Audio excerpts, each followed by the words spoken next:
Assalamualaikum warahmatullahi wabarakatuh. Perkenalkan, nama saya Muhammad Bahrudin dengan nomor induk mahasiswa 117227066. Di sini saya akan membuat video tentang data mining untuk dikumpulkan tugas akhir ujian tengah semesternya. Ya, mari kita langsung simak video berikut ini.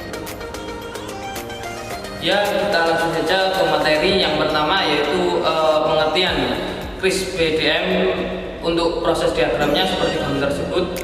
Kris DM adalah cross industry standard process for data mining, merupakan suatu konsorsium perusahaan yang didirikan oleh Komisi Eropa pada tahun 1996 dan telah ditetapkan sebagai proses standar dalam data mining yang dapat diaplikasikan di berbagai sektor industri.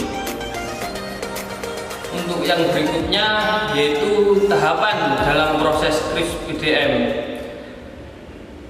Di sini ada 6 tahapan proses kris BDM. Yang pertama yaitu business understanding, yang kedua data understanding, yang ketiga persiapan data atau data preparation, yang keempat modeling, dan kelima evaluasi, serta keenam development. Di sini kita akan membahas cuma 5 saja ya.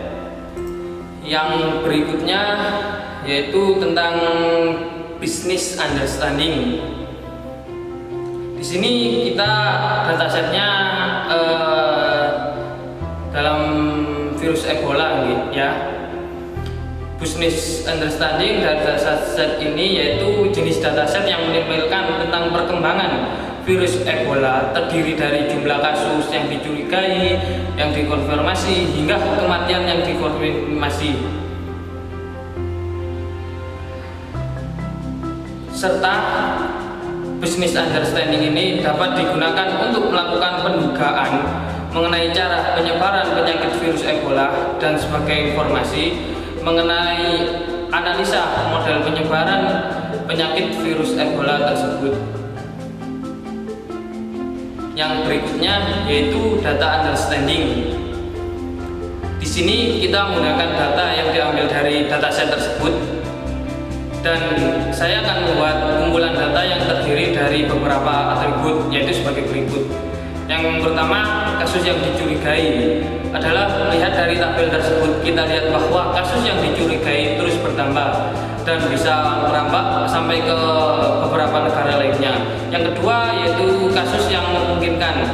Di sini kasus yang memungkinkan terkontaminasi sebelum masuk dalam tabel yang dikonfirmasi. Yang selanjutnya kasus yang dikonfirmasi. Nah, di sini adalah data yang sudah terfilter sebelumnya yang masuk pada dalam kasus yang dicurigai dan kemungkinan sebelumnya. Yang ketiga, yang selanjutnya kasus dikonfirmasi, kemungkinan dan dugaan. Di sini adalah tabel tersendiri untuk kasus tersebut, yaitu data tersebut diambil dan nantinya dihitung dengan menggunakan rata-rata. Yang terakhir ada kasus kematian juga. Di sini juga ada beberapa tabel, diduga bisa kasus kemungkinan dan kasus kematian dikonfirmasi. Pada dasarnya sama saja pada data sebelumnya. Jadi kita bisa melihat dari data tersebut tanpa harus melakukan penyelesaian dengan metode yang baru. Ya, langsung saja kita untuk menentukan data preparation kita menggunakan aplikasi RapidMiner. Di sini kita akan import dulu datanya. Kita cari datanya. Kebetulan ini saya menggunakan dataset dari virus Ebola. Kita next aja seperti biasanya sehingga muncul seperti ini. Itu masih terdapat ada missing value-nya. Jadi kita nanti eksekusi harus 0 missing value-nya. Kita kembali ke menu desain. Kita akan cari pilih. Kebetulan itu tadi datanya berbentuk CSV. Kita harus read CSV-nya. Setelah read CSV, kita ambil menu lagi, yaitu missing data value-nya. Kita drag aja langsung ke situ. Dari menu read CSV tadi bisa kita tarik untuk ke missing value-nya. Sebegitu juga dengan di missing value-nya, kita bisa tarik langsung ke output-nya seperti itu. Oh ya, untuk yang atas saja ya, yang bawahnya enggak usah. Kita klik lagi di menu read CSV. Kita harus import dulu file CSV-nya tadi.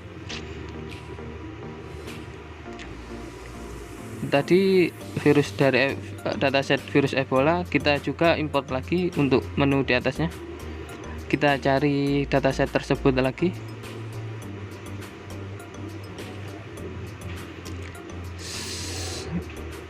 Sesudah kita import, kita next. Nah, di situ kita bisa replace missing value-nya ya. Kalau sudah finish, langsung aja kita start. Kita masuk ke statis. Nah, di sini kita bisa lihat missing value-nya sudah 0 semua, dan di sini kita data preparasinya sudah selesai.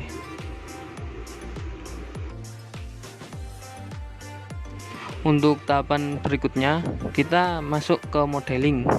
Modeling di sini juga masih menggunakan aplikasi RapidMiner. Langsung saja kita import datanya. Yang ada tadi, yang missing value-nya sudah 0, kita drag dan kita pilih menu correlation metric, kita drag juga. Setelah kita drag tadi, kita akan tarik aja di menu CSV-nya. Kita langsung tarik ke menu correlation metric. Kita tarik langsung ke menu outputnya. Di sini ada dua yang bisa ditarik, yaitu yang atas dan juga yang keduanya. Selesai sudah, langsung di start aja. Kita lihat situ sudah muncul nilainya, dan itu nilainya. Yang selanjutnya adalah pada tahapan evaluation.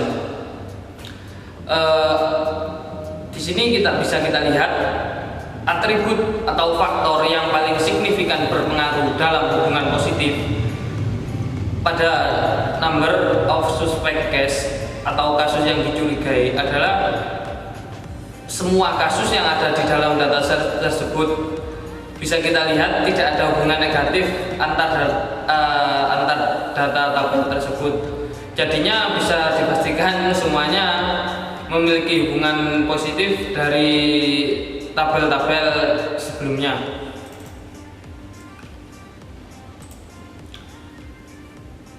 Memang seharusnya kita dalam menentukan evaluasi, kita harus menetapkan apakah terdapat model yang memenuhi tujuan pada fase awalnya.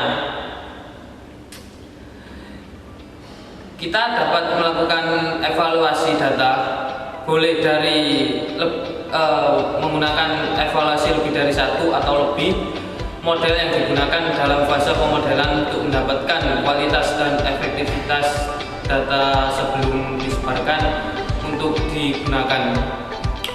Kita juga perlu menentukan apakah terdapat permasalahan penting dari bisnis atau penelitian yang tidak tertangani dengan baik. Nah, di dalam dataset ini untuk tahap evaluasi, saya hanya bisa mengasih tahu tentang itu saja, dikarenakan mohon maaf saya sendiri juga di dalam pemahaman evaluasi ini kurang dimengerti. Mohon maaf untuk dimaklumi.